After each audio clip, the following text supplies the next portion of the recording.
По втор пат се одложи почетокот на повторното судење за сообраќајната несреќа во која животот го загуби 22-годишната Теодора Ристовска. Причината е тоа што обвинетиот Менсур Пајаздити денеска не беше присутен на рочиштето во Основниот суд Тетово здравствени причини.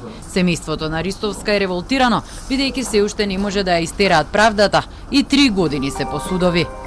Мора да има системски промени, зашто народот се наоѓа на улица. Нека замисли, дур судиите, адвокатите и обвинителите се богата, а луѓето се наоѓа на улица и се наоѓа на поштарите. Срамота за државата. Нека размисли државата што е. 3 години мача. Черка од 22 години га изгуби. Га убија. Од 22 години черка ми ги изгубил. 4-та година на машински факултет. Мора да се борим за нези. За правда ја плачим.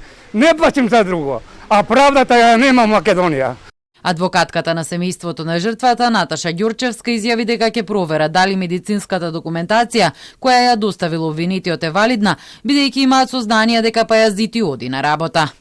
Од наша страна ќе биде проверено дали навистина е во болница, дали навистина му е потребно лекување како што е наведено и дали во овој период од одлагањето тој се јавува на работната позиција затоа што е наставник во гимназија во Тетово. Затоа што ако е наболедување, како оди на работа? Тоа е едното прашање што ќе се потрудиме до наредната расправа да добиеме одговор од надлежните институции. Пред судот во Тетово имаше и протести за правда за Ристовска која беше прегазена во август во 2022 година.